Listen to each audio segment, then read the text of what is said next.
Hey everyone, we're having technical difficulties today, so we're doing this a little bit different than probably we'd want to, and it's taking us longer and getting us ourselves started, but we're gonna try. I actually have 12 comments on the Facebook page. Okay, I'll go Yes, into Facebook. can only watch on YouTube. Yes, for right now, because for some reason Zoom is having some quirks, and so we're not really able to, for some reason, Zoom Facebook stream. So not all Ellen, you just have to click the link to watch. That's all you have to do. Just click the link. You don't have to be on YouTube. The link is in our Facebook page because you're on it, and so is everybody else. And there's at least 100 people in here, so it's definitely working. So right now, understand there's some we're having some technical difficulties, which we don't know what they are, but this is how it's going to be for tonight. And if you don't catch it tonight, then you'll catch it later on, and we'll make sure it gets up on YouTube. So we have a couple of updates that we're going to give you today. So the first thing you'll have seen that I did make right now, understand we're having some technical difficulties, which we don't know what volume. Michelle, your volume's up. So we are, I made a post earlier asking people if they had a specific document. It is very specific. I need exactly that document for years 2023. Another retiree sent us 22. I believe one retiree said she would send us for 2023. Right now, that's all I need. And it is obviously for our litigation. So if you do happen to have that, I need the letter and the book with it. If you only have one or the other, I don't need them. I need the entire set. So that explains what that's for. Second, we are starting a new fundraiser tonight. We're putting up another $250,000 fundraiser because we've taken a little bit of a hiatus. And we will be posting that tonight and starting it this evening. So we're getting ready now for the next two cases. The first case, the Campion case, which is what is the definition of 12-126? What does that mean? That is in the New York State Court of Appeals, the highest court in the state, and we are getting ready for drafting our documents for that. And even though we don't have a court date yet, we're just getting ourselves ready. And then the second case is the copay case, and that's starting to move along. The city's got documents that they have to file by next week, and then I'm sure that'll be calendared. So we need to start ramping up our fundraising for both of those because they will move to a court date with oral arguments. Which means Jake and Steve will need to start writing a lot. So that's our fundraiser. We'll start this evening. We'll make sure we post our little image of our thermometer and get that going. And that's basically our update for our business. You see, we have some guests with us. So I want to introduce Connie and John and Anne Ray, who are Delaware retirees. You guys have asked us about the status of their case, and what I would like to do is give them the opportunity to introduce themselves and update you, because they have a very similar situation to us in that their municipality tried to take away their supplement called MedicFill and put them into a Medicare Advantage plan. And they also went the litigation route, and in the initial stages, they were using Jake and Steve. They did their organization then went a slightly different route, which they'll be able to explain a little bit, and then also went legislation kind of like we did. But their legislature, if you check our YouTube channel today, I did post a video this evening of a legislative hearing that they had. Was it the 24th? I think it was the 24th. About two bills that they put in and how those would help current retirees and those future hires. So welcome, everyone. I'm glad that you're with us today, as our retirees are following you and asked us about you. That's why you're here today. So John and Connie, introduce yourselves, let everyone know who you are and what you do and what you did. And Good. I'm going to let Connie introduce herself first. Okay.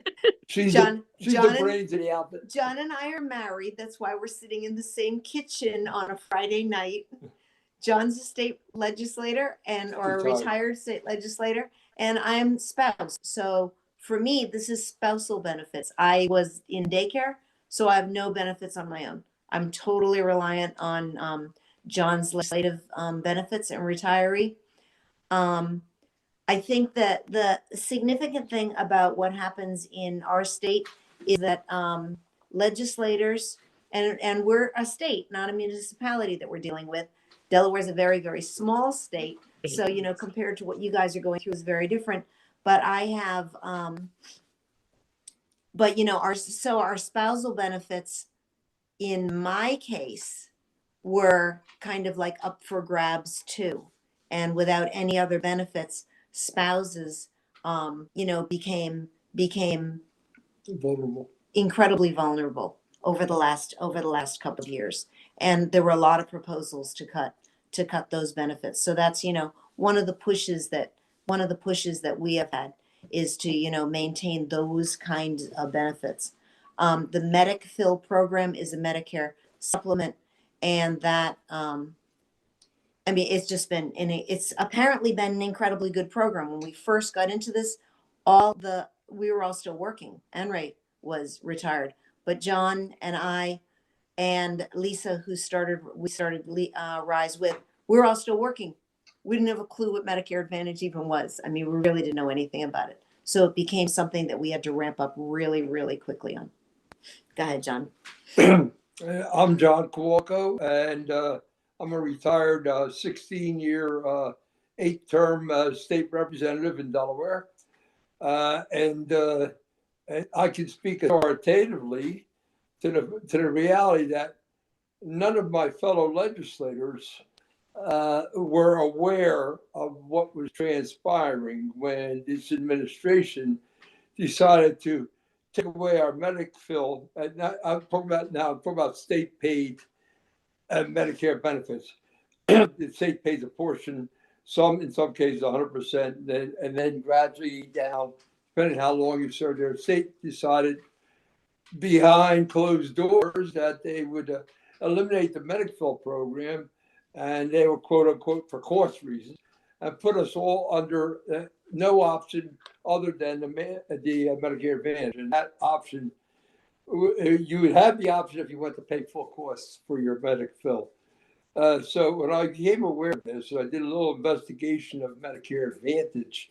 It wasn't a matter of a fortnight that I decided that, whoa, this is really wrong. This is going to hurt retirees. At the time, I was still in office, but I had also introduced. I had also been made aware that I couldn't just sit silently by this thing for retirees, even though I plan to become one soon. But let me at this time let Anne Ray introduce herself, and then I'll get back to our legal journey, the legal journey, and our current legal journey as far as laws, if you don't mind. So, Anne Ray, That's why don't fine. you? Hi, I'm Anne Ray McDonald. I worked for the Christina School District in Newark, Delaware for 42 years. At that time, I knew John Kowalko many years ago when I was the vice president of our teachers union. And I had also moved on into administration. When I retired back in 2019, I had other colleagues who were a little older than me and were enjoying the benefits that Delaware allowed us to have with our Medic-Fill.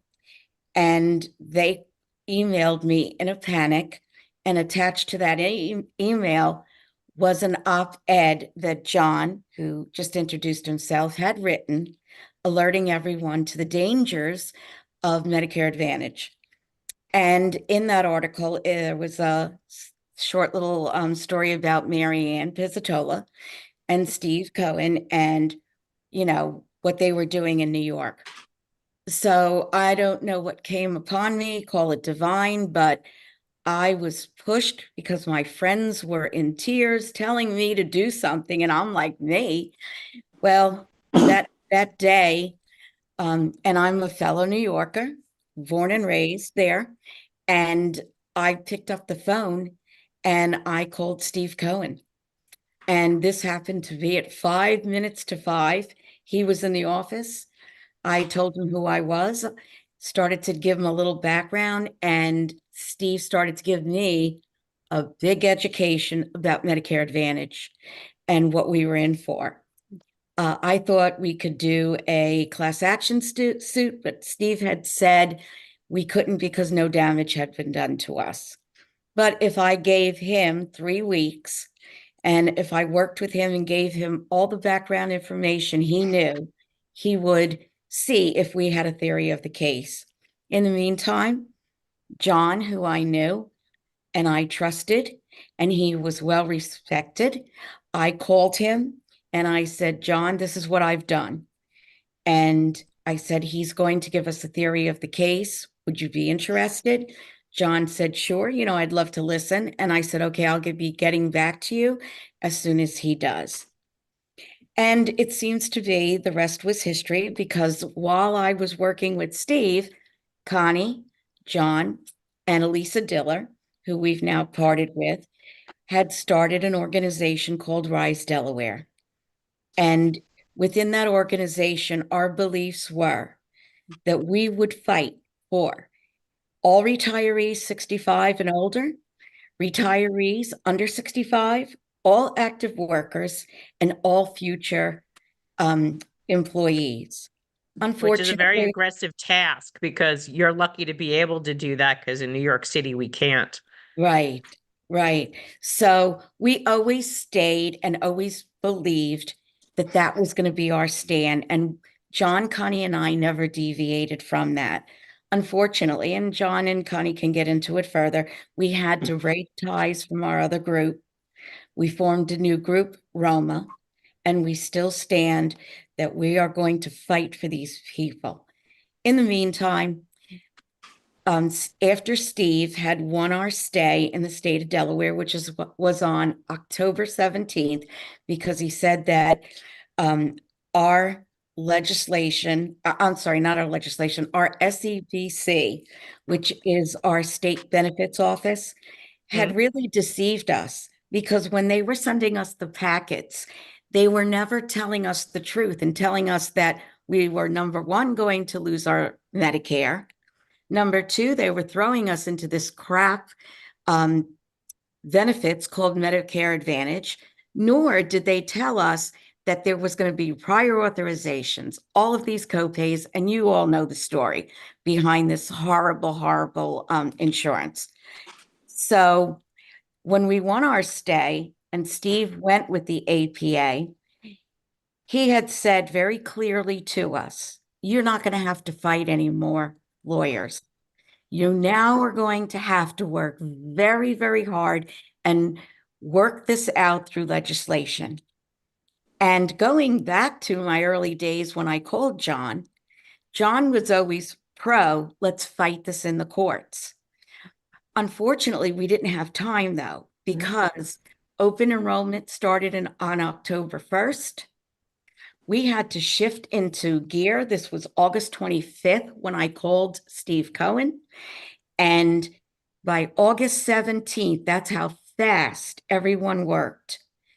We were in court fighting and won our stay, which leads us now to where we are. And I will turn that over to Connie, because Connie will give you, some updates as to what we're doing legislatively and where we are. Right, because last week, I think someone had asked us about what had happened, and we had informed them the news that we had heard, that your stay got lifted, it was reversed, and that legislation was your primary focus at this point. So, yeah, please feel free to explain that. Yeah, well, one of the things kind of makes us different from New York is that this is a statewide thing. And and in order for us and the legislators also have the exact same retirement benefits that every other retiree has, which does make them a little more committed. They also many of them may, because they don't work 30 and 40 years, may have to pay in. So, you know, all of these kind of things gave them a little more insight. But when this whole thing came down, they knew nothing about this. John didn't know anything about this. When we heard about it, when he started getting phone calls from constituents, you know, he's retiring in 2 more months, and we didn't know, and he hadn't heard anything about it. You know, none of the other legislators had either, and they were out of session. They're out of session on June 30th.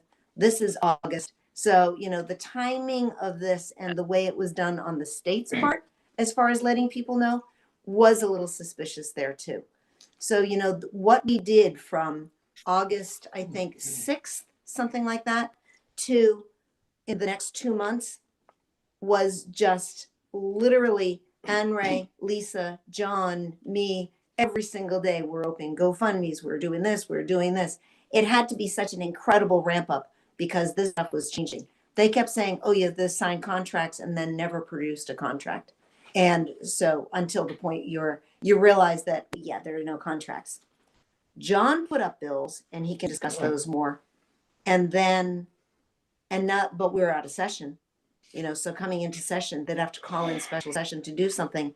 John was putting up bills and writing bills. And then we got another bill that was an oversight subcommittee. And he can go on more specifically about the bills. Yeah, I just want to make one brief remark. Kudos to Mr. Cohen for getting the stay. The stay served its purpose. It stalled their alleged contract negotiations with Highmark to the point where they had to, or get off the pot, the state of Delaware. So that's when they decided and realized they couldn't go forward while the stay was in place. So it was very good. The need for the stay was really fulfilled by Judge Scott. When it was going to the Supreme Court in Delaware, it's a very, it's not interesting, it's almost like an inbred system, the Delaware way, where the Supreme Court's not going to attack a lower court, but it's certainly going to judge a lower court's decision if the lower court has been presented with some kind of nasty attitude. And that's what happened after the Cohen group was out of it. We had another group, Rothschild, that quite frankly had loose cannons in Mary Graham that were doing that to me were doing more damage than good. So I presumed and I predicted that what we're asking for the Supreme Court, when the governor appealed that to the Supreme Court, that we were going to lose that, and I wanted to cut bait at that time so we would have reserves of money, because the way either the stay is lifted or stay is a moot point. In 2 years, 3 years, we're going to revisit this battle. And we don't have that fundraising capability to keep doing this in court. So the ultimate solution has to be in the legislature in Delaware, which again, fortunately, they're all under the same program. And honestly, I don't know 3 of them that knew about this. I had speaking at the first rally, the Joint Finance Committee chair, Bill Carson, who said, I didn't even notice it was in the epilogue language of the budget where they put in Medicare Advantage, which was never in there before. So they were doing everything surreptitiously, dishonestly is probably a better, more accurate word, and secretively. So at that moment, right before we got the stay, I wrote a couple pieces of legislation in a hurry to try to get bills in place that one of them would have taken out Medicare Part C, the Medicare Advantage from the lexicon. It would have left Medicare Advantage in as an option, because at that time that was been a wall of water I was facing. And I went down to Lake Hall because I was still a legislator, and our attorney down there for the House, Debbie Gottschalk, a wonderful, wonderful mind, a beautiful person that knows her way around, wrote these bills, and I was trying to file them And I got a number 300, but they refused to call us back in session, which is another one of the self-protection devices that the Delaware Way has, that they don't move off any marks that haven't been moved off of before. But they wouldn't call us back in session. So the state became much more important then, and we got it. And it became very useful, except that we had to move forward with legislation. So after I retired, I sat back down in Lake Hall with Representative Carson, and he agreed to take the bills.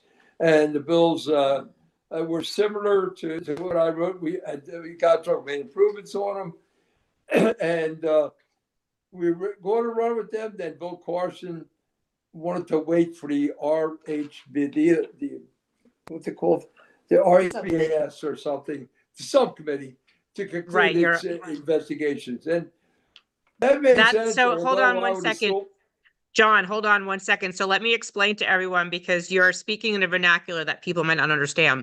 So Okay. what they did was, if you guys remember, one of the things that Steve had been talking about with us was creating a blue ribbon panel of sorts. And that's actually what they kind of created. They had legislated this group to dig into the details to sort out whether or not Medicare Advantage and Medicare, the differences between both programs and which one would be better, or would there be a harm that would be done to these Delaware retirees. And so they actually they created this panel. They were it took you how long? It was like a year, I think, right? To get through it. Yeah. Yep. Yeah. And they did that due diligence. And at the end, the panel came up with the decision of Table and get rid of Medicare Advantage. So they came to that determination, and that was this RHBAS, I think you called it. It was Yeah. the Retiree Health Benefit Subcommittee. committee that dug into the details to do that work that, like, for us here in New York City, we've been asking the city council to do. Their legislature did it, and they came out with a report that said Medicare Advantage is not something to force these retirees into. So go ahead, John, I'm sorry. I know, and that's good. That's a good explanation. One thing that always caused me a little bit of anxiety is that I tried to get them reconvene session because I was actually objecting to the RHBAS because it was an advisory board. And I've been in Dover 16 years, and I will tell you, advisory boards, commissions, committees, every de facto effort that means a report will come in 2-3 years when we're all paying the extra costs and have lost our Medicare Advantage, Medicare benefits because privatization of the Medicare Advantage.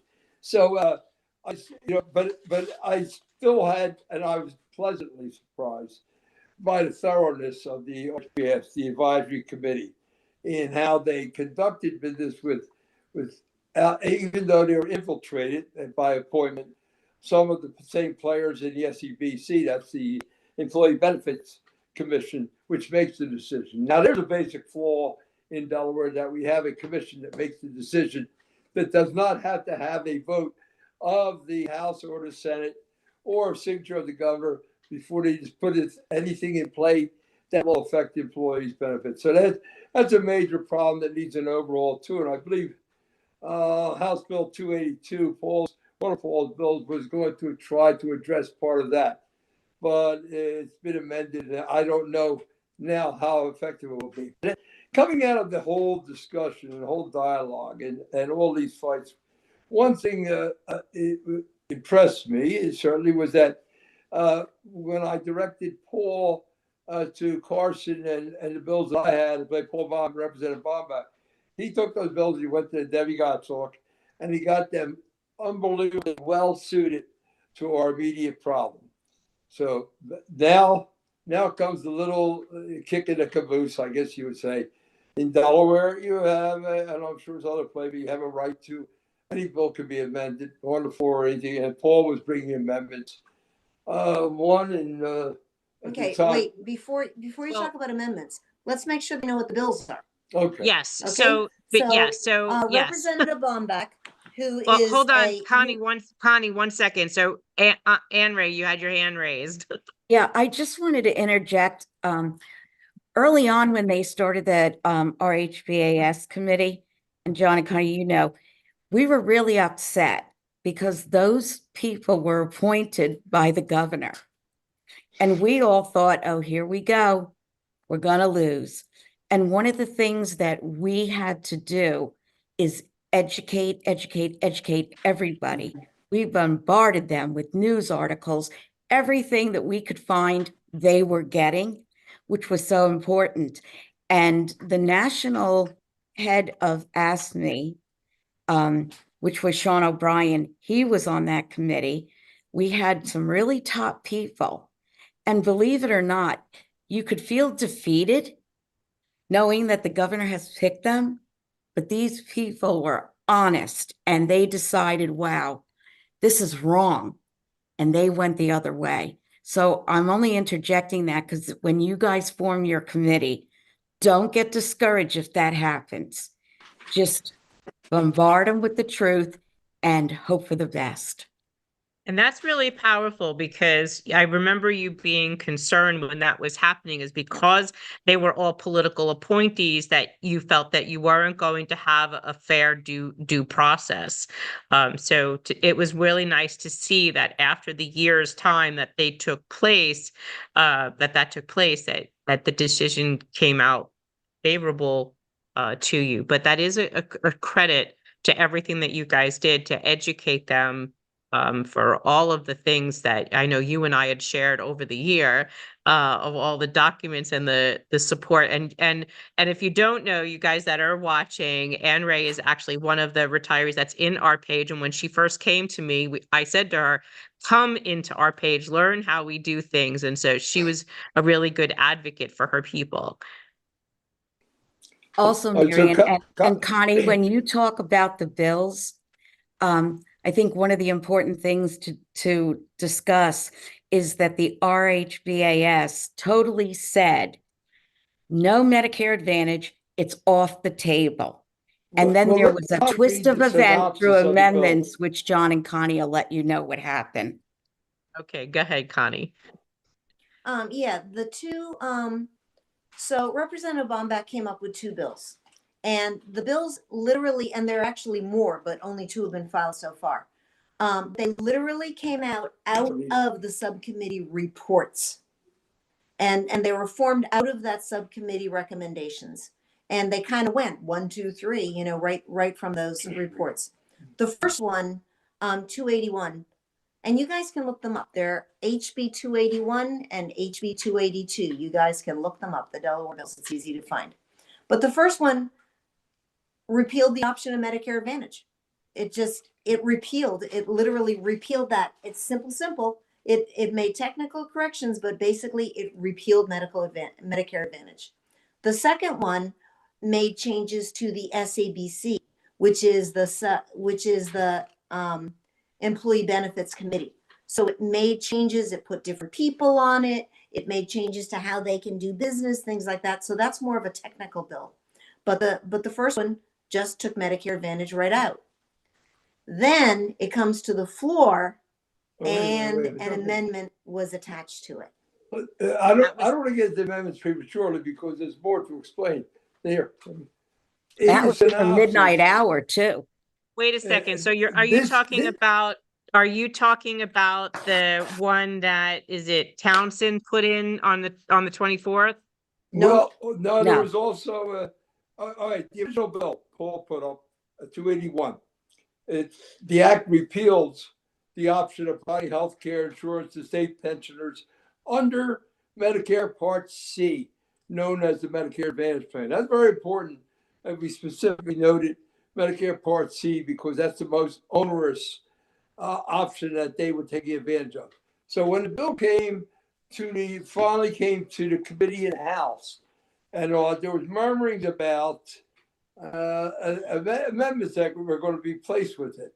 I had to be down in Florida at the time, and I had written an article, actually, it was published, praising Representative Bomback, and I still do praise him for his efforts, about how hard he worked on this.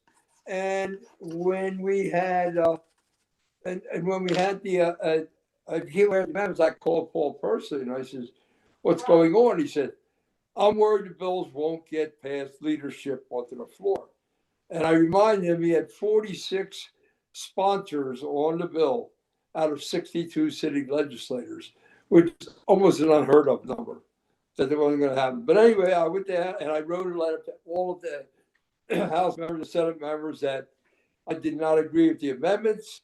The amendments put it into artificial timeframes and would have defeated the purpose of the bills moving forward in the future. So if they wanted to move forward in the future to reinstitute it, they could do that with another legislative body. That would be very hard to do once you've done what we wanted to do here. Right. But it soon became apparent because as we attended the hearings not the hearings, the actual vote on the floor, Paul struck his amendment number one, and amendment number two was stricken, but amendment number three took place, which was, it said Medicare Advantage can be considered for employees hired after 2021 or 25. something. 2025, Kicking the can, 2025 as an option. Right. kicking that can down the proverbial road. I was a union man for 37 years. I was a union official for a large part of that time. And I can tell you right now that when they walked in to my office or promoted, we'll start the new hires at 2/3 of the salary that the people get now, I would explode, because if you don't protect who's coming after you, what are you in the business of protecting? I mean, it's not just all about yourself. Right. So I was very upset with the amendments, and I let it be known, and I talked to, and I think I had a few people that were going to vote against the amendments, and it brought to the floor, but I couldn't even get a roll call because I was lied to by, I'm not going to mention who. Then I said, "Oh, I thought your guys were going to do it," but they didn't roll. I just wanted to roll call to identify the people that I was going to talk to. Right, Once right. it passed the House, though, even with that amendment on it, I realized that we have no choice but to move forward with this, because this is going to be better than having nothing, especially after the overturning of the Superior Court by the Supreme Court. We're going to be left with facing another lawsuit in 2 years, and I don't think we can afford that. And again, legislative action is also more permanent. I say more, not totally permanent, because another Right. body can take it up and repeal it. Well, we So, have that same so- issue in New York City, John, just so you know. We have a law that's been on the books since 1967 that gives us the health care that we have. And when the court stopped what they were trying to put in place, which was Medicare Advantage, they meaning our former unions and the mayor, went to go change that statute. And that's when me and Michelle and the rest of our officers, we took like over 1,000 retirees to City Hall in January of 2023 to stop them from doing that. That hearing, you know how on the 24th they limited your speaking time to 1 to 2 minutes? That Yeah. hearing started at not 8 o'clock in the morning, 8:30 in the morning, and it went until almost 9 o'clock at night. Yeah. Well, in a way, though, you have a much more solid advantage in the courts, because you Yeah. have the established ground already in your favor. That changing that is something that the courts can stop them from doing. I mean, so Yeah. you're in much better shape, and you're in much less better shape than we are, because we managed to tickle the fancy of a lot of legislators. 46 out Well, of 62 is a you problem. only had like a handful of legislators. We have 51 in our city council and quite a lot more in our state. So when I'm looking at your legislature, if you guys go up and look at our YouTube channel, you'll see a video of their legislature. How many were there? Like 8 or Well, 10? it's an advantage to that, but the disadvantage that one or two worms in the oatmeal can make the oatmeal uneatable. Worms in the oatmeal. But anyway, the next step was it gets to the Senate, and I was urging that it does have a quick move to the Senate, and there was half of the Senate committee that you saw in that video Right. are sponsors of the bill. So I thought we'd get a very favorable outcome. I went and testified on behalf of the bill against Medicare Advantage, my statement was, very briefly, just to point out again, but with no apprehension expressed about amendments, because knowing how the legislative process works is something that you learn and you watch, and you can become paranoid and cynical about it, but you're usually borne out. The cynics are usually the most accurate viewers. And when Brian Townsend, one of the sponsors, I think a prime sponsor in the Senate, decided to put an amendment on, I got a little apprehensive, I'll tell you, for a number of reasons. One, if the Senate puts the amendments on it, which I assumed it will because he said he would, I don't think it was healthy for the bill, number one. But more importantly, it'll have to go back to the House to get passed with the amendments. If it goes back to the House after now a delay because of it hasn't passed the Senate yet, again, it'll go back to the House, and then we could be faced with a last week adventure. And I'll be honest with you, I've seen these last week adventures happen, and sometimes the sole purpose is so that the governor can sit on this bill till summertime comes and then veto it, and then to get the state of Delaware leadership in the legislature to reconvene for a veto override is less of a chance of hitting the Powerball than there is of that happening. And that's unfortunate. And that's where the Delaware way comes in.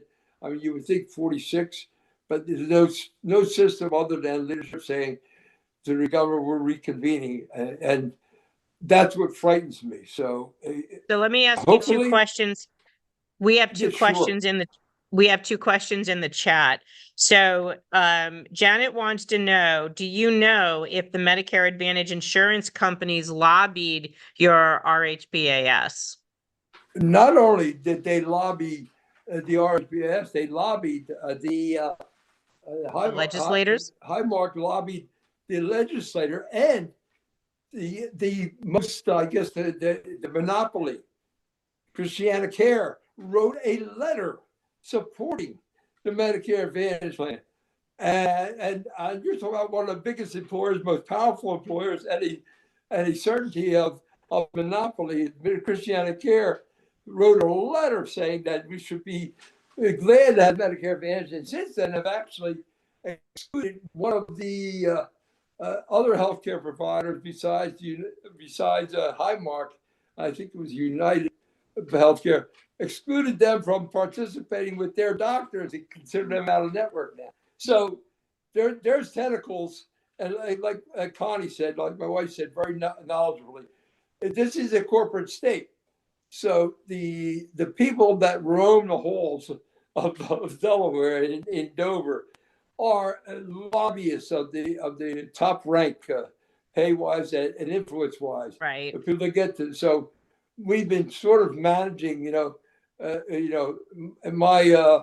my outrage, and I'm known for the outrage. So so being expressed has helped to sort of get attention, but it's going to wane as the farther I get from being an active legislator.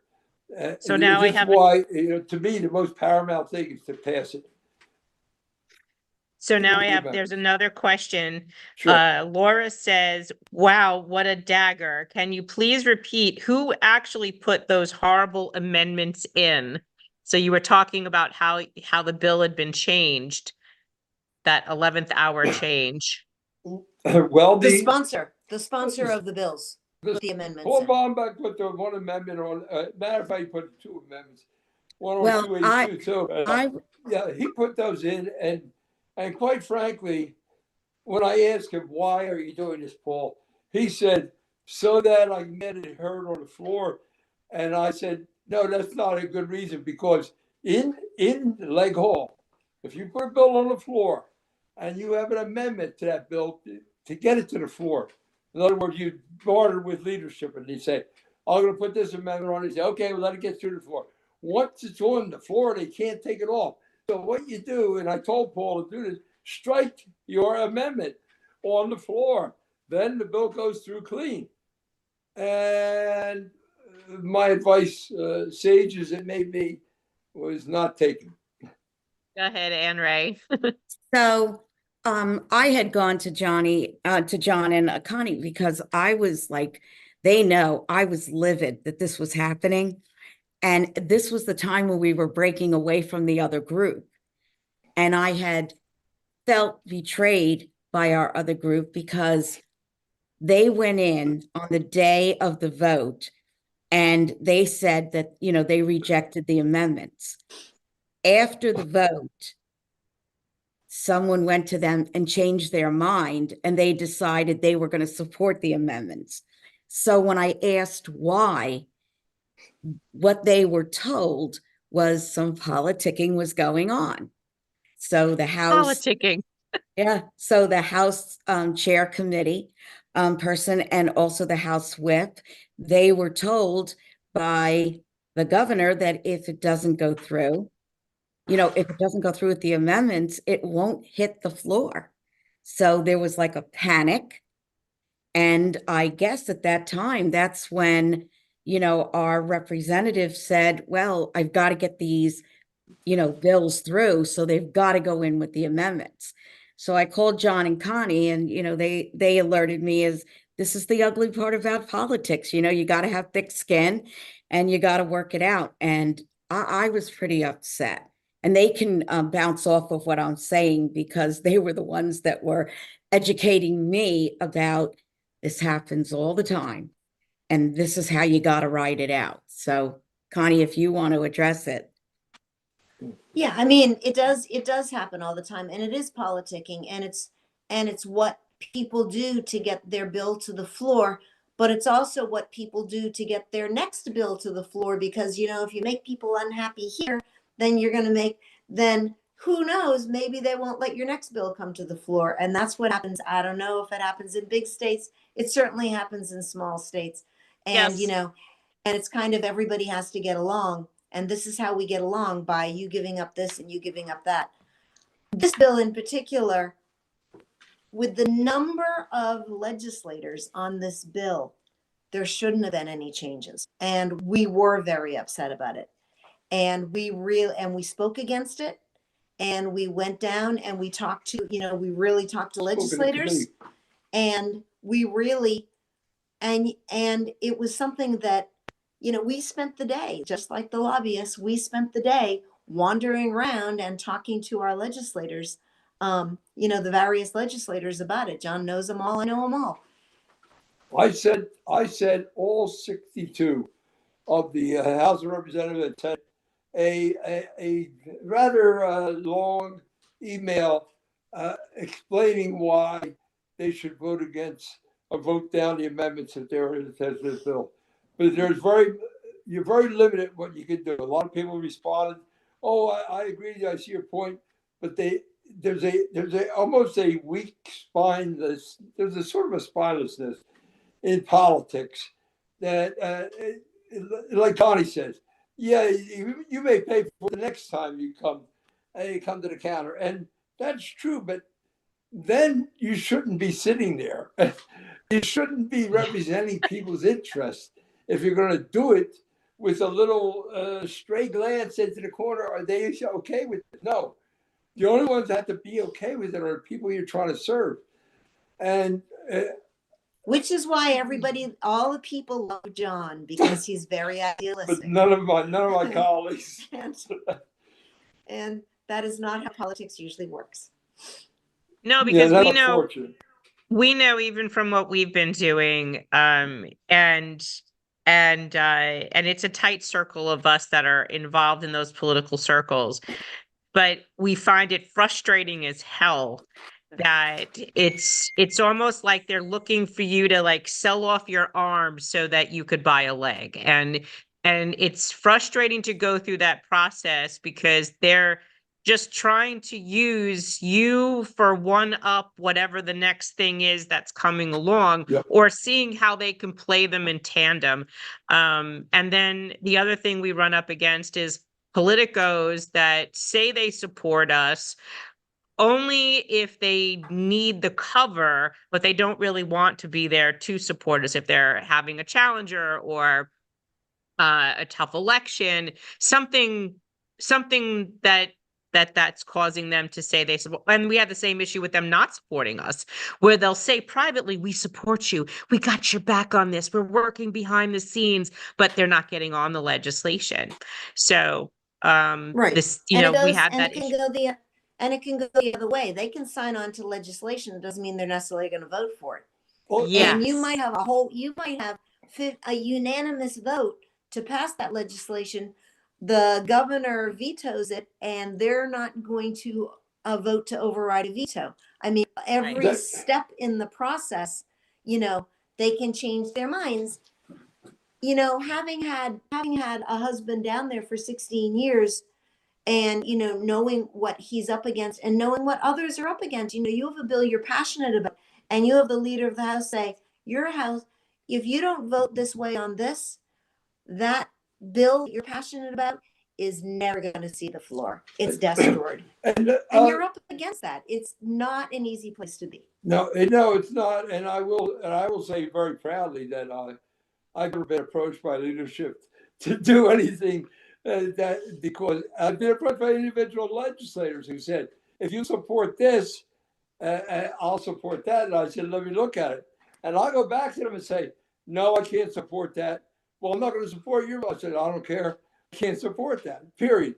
What bothers me about the situation that we're in here is that, again, I've conceded that the amendments are not enough to catch and capture this bill for passage. But I worry about now how the time frame can be extended to the point where the governor can veto it out of session, and every legislator, and it will pass unanimously, I would say, every 61 of them, 62 of them will be going, punch his pilot.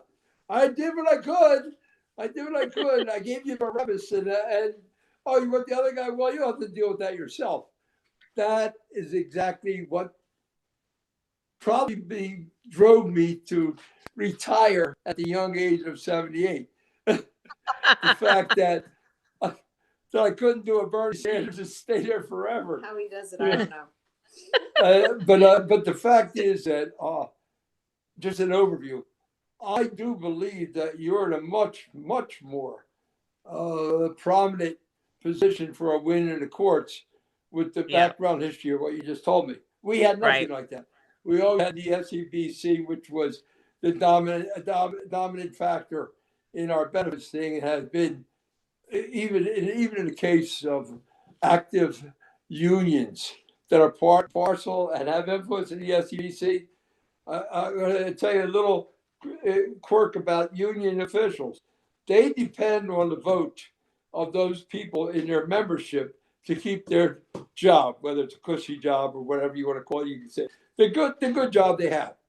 And you know what? Who doesn't really come into their equation is the retirees, because there are a lot less of them and a lot less active. So let me ask you a question. Where is everything right now today? So the last hearing we saw, everyone, the public spoke on the two bills, Correct. and then they went into the rest of the meeting that I heard. So now what happens next?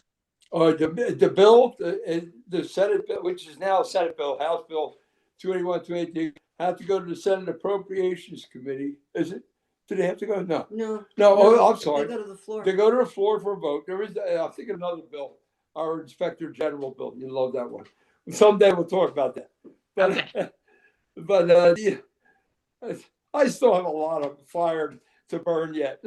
I know you do. Anyway, that bill will go to the Senate floor for a vote. And hopefully it'll be soon. Scheduled for a vote. Will the amendments that Senator Townsend said he was going to put on them take place? I think yes. I dealt with Senator Townsend. He's a very bright guy. He's a corporate attorney. So I'm going to tell you what. He never saw a 10-sentence bill that he couldn't make into 10 pages. And I don't know if that's deliberate, but so if it comes to the Senate and on the floor it's amended and the amendment's passed, then it will have to go back from the Senate. If it passes, it'll have to go back to the House for passage. If it passes Got the it. House, it'll be sent to the governor. So that's where it stands. in a simplified version. And that's the problem with amendments. And amendments literally can get tacked on, you know, when it's up for a vote. So You you can tack still on have an to amendment. watch this. So we might not see it. You know, you might not even see it. And we don't you have s- any we can't comment on it at all because it's on the floor and we can't comment at that point. Even if it wasn't on the floor, one of the reasons I did not carry my argument against Representative Bombach's amendments to the Senate with another follow-up flurry of emails, because I didn't want anything to impede it getting passed out of the Senate committee onto the floor. And if I had someone willing to take the amendments that Paul put into the bill out of the bill in the Senate, it would have to come back to the House, which it may do anyway. So there's always a winding path that you're not aware of, you know. And but my intentions were to get it done as expeditiously as possible. I don't know how that'll be. It should be a matter of just go to the floor. Even okay. if amendments are added, it should go to the floor, get passed, then go to the House. If there are amendments added, and get passed, and go to the governor for signature. Got it. That's what And it should be. I don't know that I can predict that's what it will be. Anne Ray, go ahead.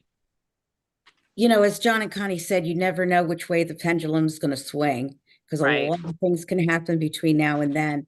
But one of the things I have to say that I got out of the hearing on Wednesday was that we heard over and over and over again from the senators that the state didn't do it right, that they had withheld information from us and they weren't forthcoming with what Medicare Advantage was. And they also said that we as retirees had been promised from day one when we started our contracts. Myself, 42 years ago, I was told, this is what your salary is going to be. Yes, you will get increments, you know, along the years, but upon retirement, you will get your pension and you will get your health care. So Right. at least the senators were wonderful enough to say, you know, this is what they were promised and this is what they should get. So that's the thing that I'm taking with me, that I'm being hopeful about.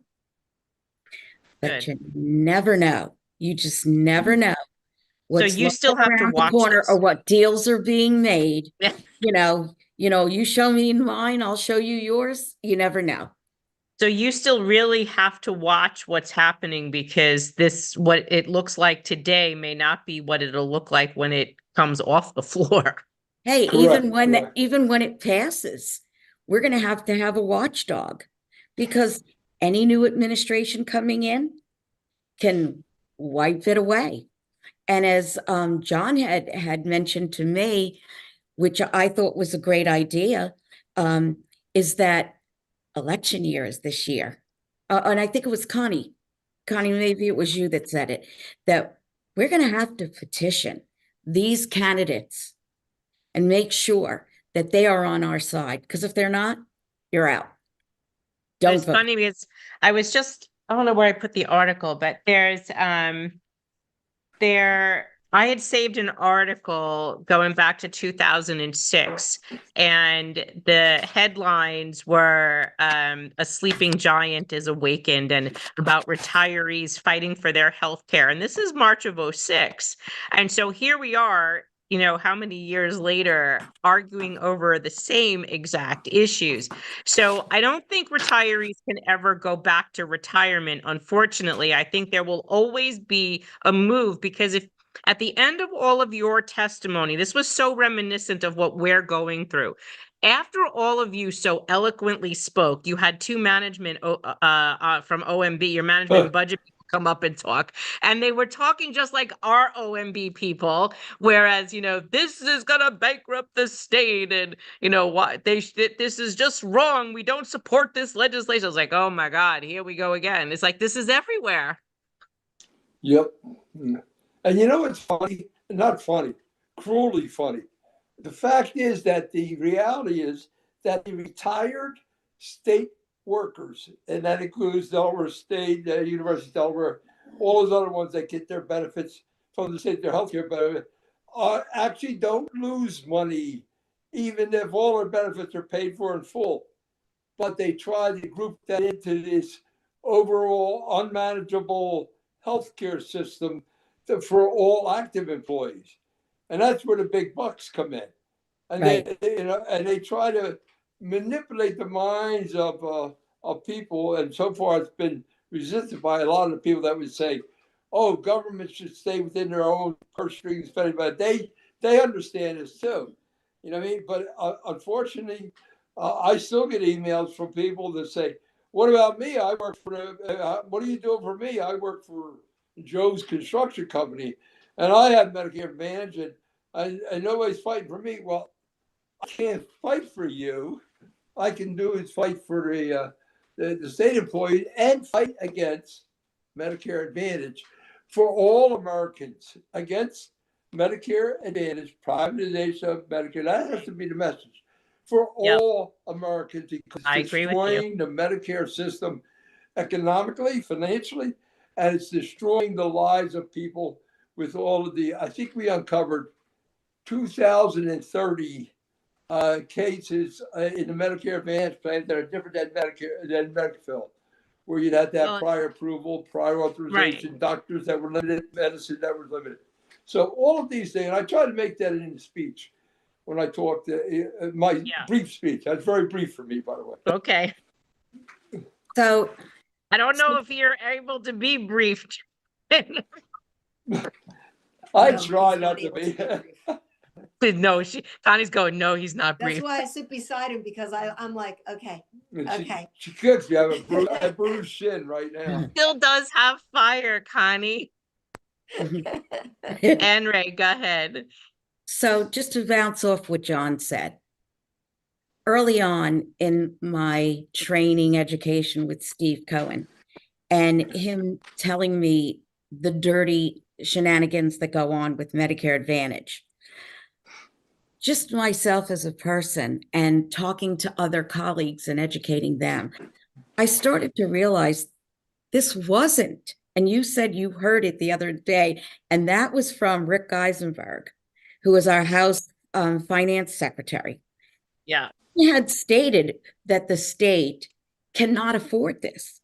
But here was the problem. We had a group of people, one of them who did work for the Department of Finance, who figured out a whole plan and how we could sustain this by starting now.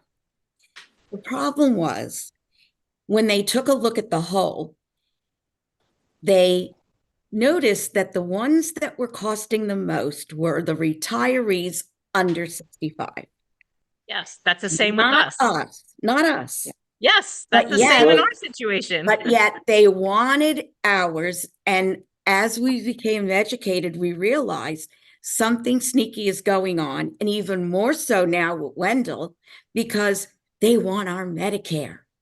And what are they doing? Are they trying Yes. to bankrupt the Medicare system? I think so. Because then we would lose it. But Well, then, and you and I know we've been working on this together, Right. making this national message with Wendell as well, because we believe that we have to look at this like a local and national issue, because Yes. what the decisions local municipalities or governments make on a local level impacts Medicare on a national level, and we have to keep saying that. so Yep. to Exactly. continue, here's this finance secretary saying we can't do this, we can't do this. But yet, we just said that the ones that were costing them the most money were the under 65. Their open enrollment just started May 1st. So all of the, lists of how much it's going to cost them come out. What do? They go after the active employees. That's upped what they're their- doing to us too. Really? They upped their medical expenses 27%. Oh, but Yep. yeah, we're giving you a raise, right? So it's Yep. going to dip into their raise. Yes. And everyone who was under 65, they're only going to pay a minimal fee. So to me, they speak with forked tongue. You say one thing, and there's a whole nother meaning over here. Yes, And we're nothing looking at is ever increases. clear. we're looking at increases in our plans in the double digits now as well. Okay, Yeah. so you're getting the same mixed message. We Yes. can't afford it, but yet, you know, we're going over here. We're gonna go after their money. Yeah. So in wrapping this up, what is there anything else that you guys need to do other than, I guess it's just a wait and see till this bill gets to the floor, right? Well, I Yeah, think I we have think to that we come have up to with a urge plan. quick action on the bills. That's paramount. And I do Okay. want to wrap up one thing. I really feel that your group is in a much better position in the courts. That does not mean, or it does mean, that you got to keep raising money, because when that comes, and that comes, and you know, invariably with good people like Mayor Adams, who cares about nothing but himself. When you have that kind of situation, you can almost guarantee you're going to be headed back there, and Yeah. that's not a given, but it's certainly I would be prepared for it. You know, Yeah. and I think you've done a good job so far raising that money. But anyone listening on this call with your group, I would say, hey, hear that call for the money because you need it. We're in a different position Yeah. here. We have to do it legislatively now, but Yeah. your call has got to be loud and clear. And I need on your own behalf, I need your people to respond to your calls for that money, and to also focus entirely. We can do an op-ed together for the Times, That's great. talking about Medicare Advantage and the horror story it is, not only just to Medicare itself, but to the individuals. And that shouldn't be that difficult to put together. If you're interested in that, we can do a co-authorship, because this is a national problem. You know, and the Yes. promise is to say we're going to reform this, we're going to reform this. Yeah, I know we're gonna reform everything, and nothing gets reformed unless it's a clay model in somebody's study. That's the only thing I've ever seen reformulated is. And the other thing I'd like to say is that thank you, because literally thank you you. have been our mentor. Thank New you. York has You're been welcome. our, New York City has been our learning, has, shortened our learning And thank curve you, Andre, in for reaching out. incredibly. Thank you, And, John. we couldn't have gotten where we got without New York, without Anne Ray, the native New Yorker, reconnecting Thanks. and really going through that. Because, when we first heard about it, we knew we were going to have to do stuff, but you don't know where to go. And you guys Yeah. were already delved into it, and we've really been able to, piggyback. Yeah. We've really been able to Thank piggyback. you a lot. So it's Well, you're you know, welcome. I created remember a lot of success with that. And I many a still have my Saturday. whole card, self-immolation on the steps of Lake Hall, but I don't think anybody even put me out, so I'm not going to do that. Well, I remember many a Saturday mornings with Anne Ray for hours, Oh, yeah. educating her in developing Facebook page and how to do these fights. And we even created that national page that we do probably still need to pick back up at some point. Awesome. Yeah, the NOSOM page, and try to get back up. But we also helped introduce you guys to some of the people that have been helping you. We did some calls with Wendell Potter, and so that was also helpful in sharing Yes. information. But that's what our group always believes in, is paying it forward and educating retirees, because the goal was to build a massive retiree movement to stop this on a national level. That way it's not us doing the work, but it's empowering you to help other retirees to fight this on their own. We get calls every week. It's just a matter of them being able to organize their retirees, fundraise, Correct. and have that wherewithal to do, because this is a full-time job. It's not, I mean, Oh, Michelle yeah. could even tell you, I mean, it is a lot of work to do this. You guys know, but in order to keep doing it and then keep repeating it, that's absolutely important. Patrick says, are these MAP giving these states fees for each retiree members? So Patrick, I think what you're asking is the Medicare Advantage plans giving these states fees? So that's a whole nother video. There are fees that get paid.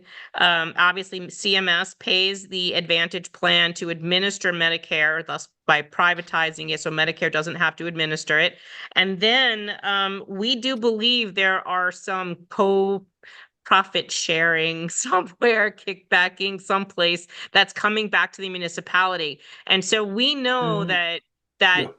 that kind of money, in following the money and where that goes, that has always been one of the things that we had wanted to try to dig into, since it hasn't really happened and it's so difficult to do that because I mean, they're just going to hide it someplace. We also know that there's a funding mechanism because, look, AARP, part of its arm is a funding mechanism by selling Medicare Advantage plans.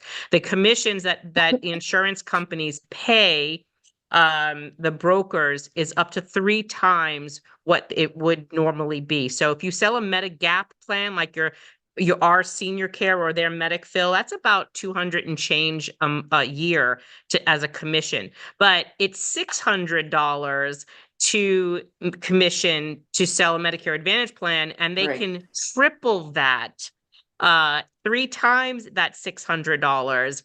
And I did a video on that a couple months ago. And someone had sent me a video showing a bunch of brokers explaining how they triple the commission from a Medicare Advantage insurance company. Yep. And these were brokers that were pushing MA because they made more money selling it, where they'll make only 200 and change selling a Medigap plan.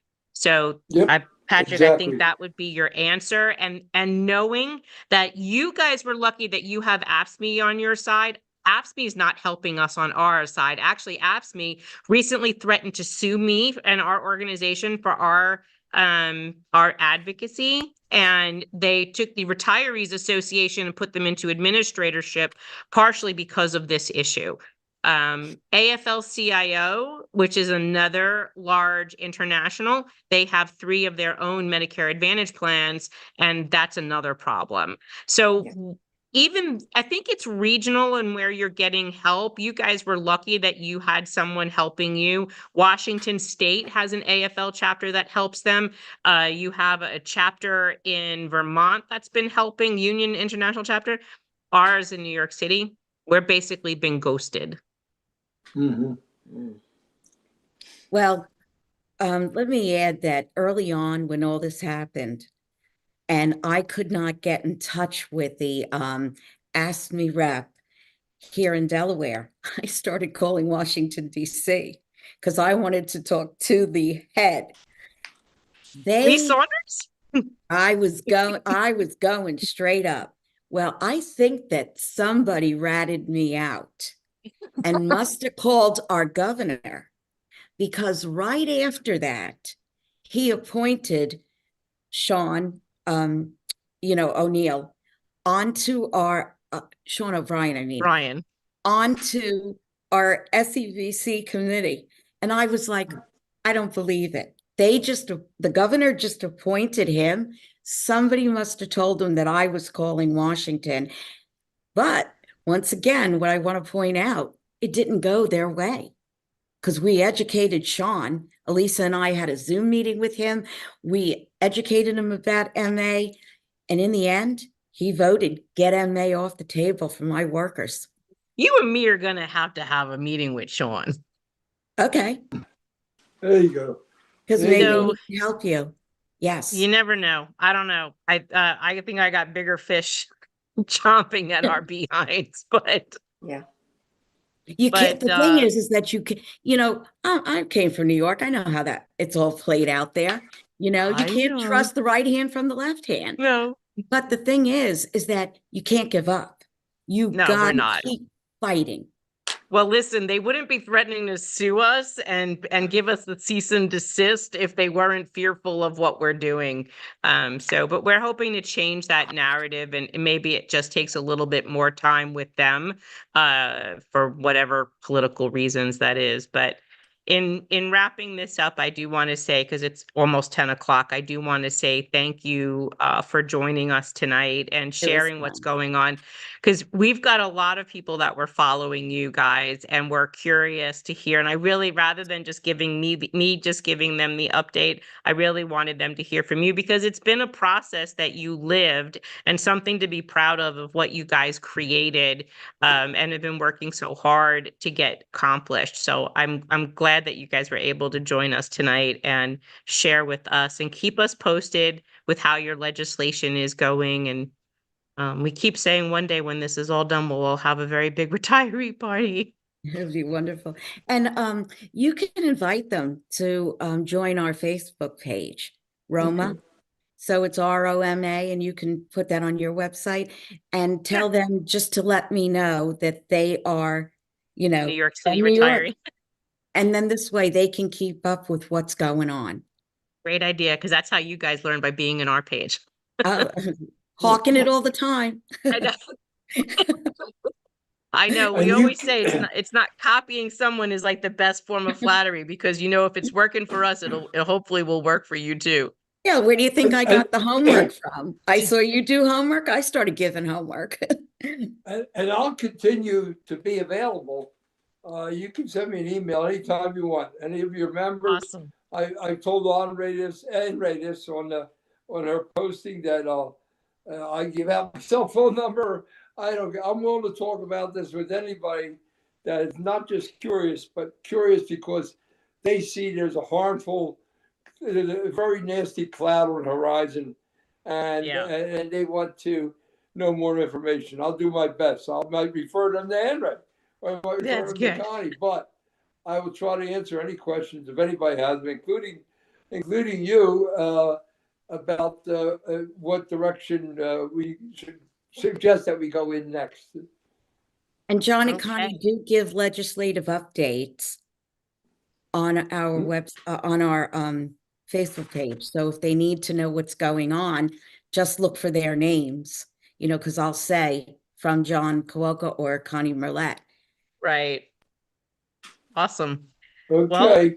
That's fantastic, guys. I'm going to end this here, and then I will send you guys this link once I make this public, because right now it's unpublished, but I'll send you the link. You're welcome to share it as much as you want. And then let's do this again when hopefully Facebook decides it wants to let me back in streaming, and it'll be a lot easier, and we could do that way too, because you'll get a lot more comments than we did. We got a lot of comments as it was on both on Facebook and on YouTube. Michelle, I know you were watching on both as well. So we'll definitely need a do-over when your bill finally gets passed, and then you can come back and make that Okay. announcement. Sounds We good? can also post That this on our sounds good. Facebook. Marianne, we can also post this on our Facebook page. Yes. So our I will members can see. Yes. So as soon as this is done, I don't think I actually clicked record, but I think I'm hoping to God it's saved in YouTube. Because I think I got so excited I forgot to click record. Did I click record? I don't think so, because I'm not seeing the red button, but I'll find out when I click end. Anyway, so guys, we're going to end this here. I will put up the new fundraiser starting for tonight. And I'll post that image up. So this will be our next campaign. We've had a little bit of a hiatus. I wanted to give everybody a break without not having a push, especially right after the holidays. But now going into spring, it's perfect timing, and get ready for the next stage of our cases. So everyone have a great weekend, and thank you guys for joining us from Delaware, and we'll see you Monday. Thank you. Good night. Good Take care night. now. Thank you.